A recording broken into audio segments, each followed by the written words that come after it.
Ao elaborar um currículo, é necessário analisar a interação dialógica da escola e da vida, o desenvolvimento humano, o conhecimento e a cultura do meio. Deve-se considerá-lo como tema dos PPPs das escolas, como nas propostas de ensino e também nas discussões dos cursos de formação inicial e formação continuada dos professores. Sendo ele considerado parte fundamental na organização escolar, surgem as indagações em repensar e reestruturar sua programação, diante os desinteresses dos educandos, os conteúdos maçantes e a rotina pertencente à escola. Mas pode-se afirmar que é ele, o currículo, o fator determinante desses resultados?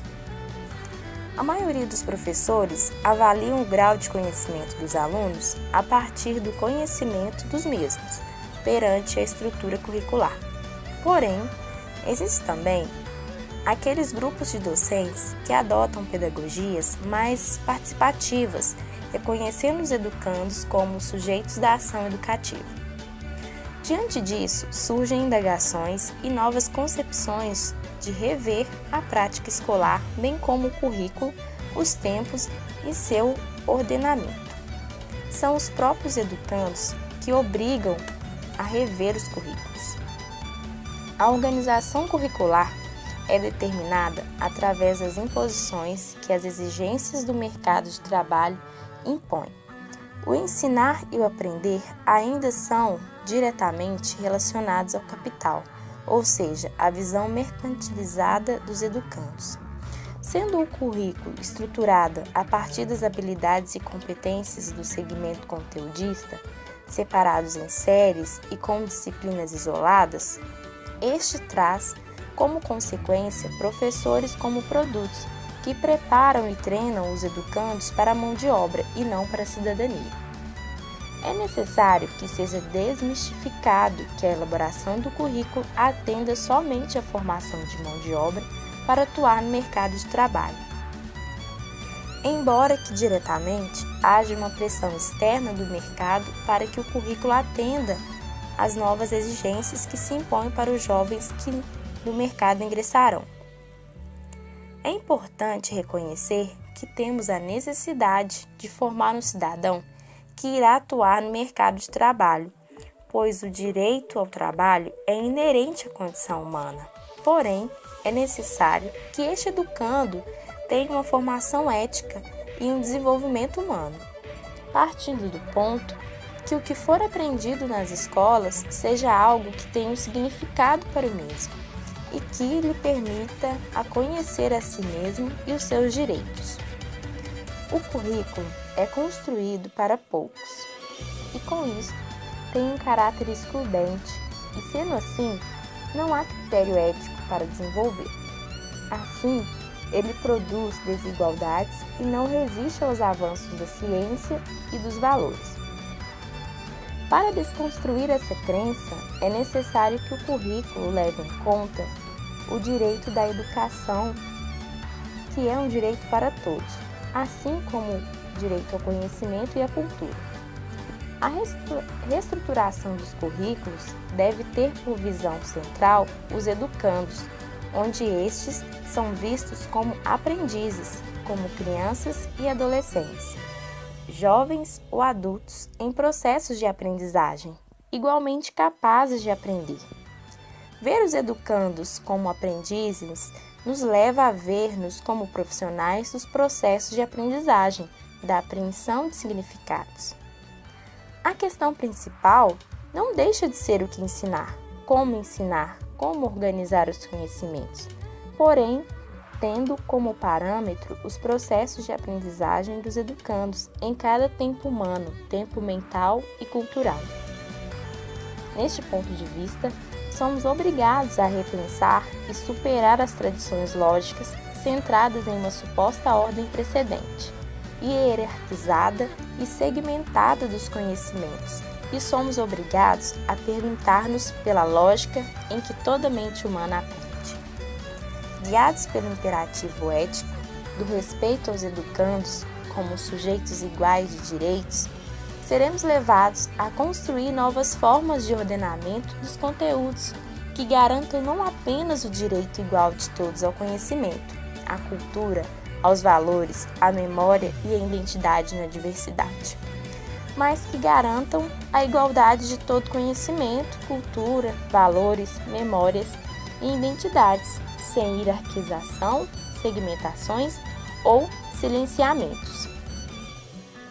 O grande desafio nas escolas hoje é superar a estruturação de uma grade curricular segmentada, e esta somente pode ser renovada e superada à medida que o ser humano e suas limitações de temporalidade de aprendizado possam ser o referencial para os processos de aprendizagem, socialização, formação e desenvolvimento humano. O currículo pode ser o território onde se estabeleça um diálogo pedagógico entre os diversos tempos da vida dos educandos e dos tempos do conhecimento e da cultura, do ensinar e do aprender, da socialização e da formação de sujeitos, com trajetórias humanas e temporais distintas. Um currículo que parte para a valorização do ser humano e desenvolvimento permite aos mesmos conhecer os seus direitos e deveres. Pois hoje os alunos chegam à sala de aula com um ponto de interrogação sobre os seus direitos negados, e a reestruturação do currículo deve prever pontos no currículo que abordem este contexto dos direitos do ser humano. Pensar na reorientação curricular significará incorporar essas interrogações, tratá-las de maneira sistematizada, incorporar o conhecimento vivo do trabalho, dos movimentos sociais, da sobrevivência como conhecimento que interroga os saberes acumulados e sistematizados.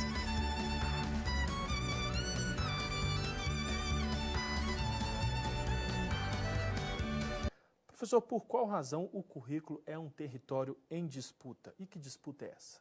Veja, se fala muito que o professor está em crise, a crise da docência e também a crise dos educandos, né? As salas de aula ficaram um território de disputa às vezes entre professor, alunos, tensões. Podemos fazer muitas análises sobre isso, porque de fato acontece. Eu não diria que os alunos não gostam do professor, da professora. O que às vezes não gostam é do que ensinamos, de nossas lições, ou seja, do currículo. Então, em realidade, o mal-estar, no meu entender, é sobre os conteúdos do currículo. Será que esses conteúdos do currículo interessam às crianças, sobretudo aos adolescentes, aos jovens, essas crianças e adolescentes que hoje participam do mundo, participam da música, participam da cultura? Será que interessa isso?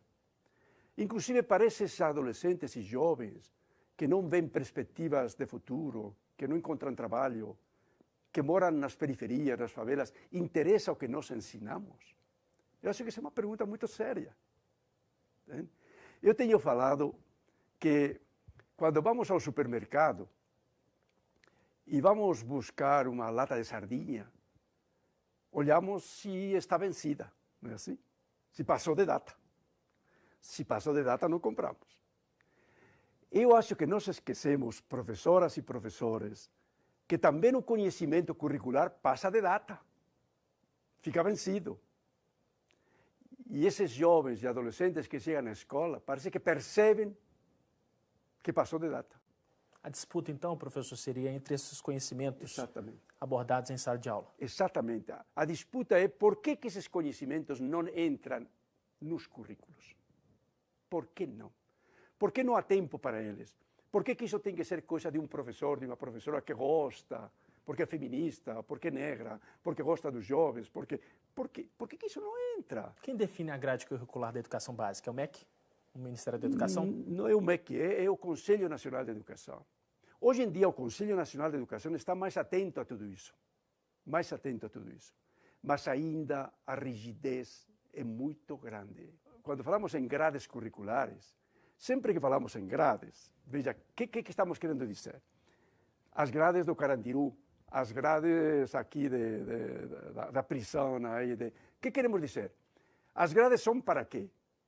Para que o que está dentro não saia, para dar segurança ao que está dentro.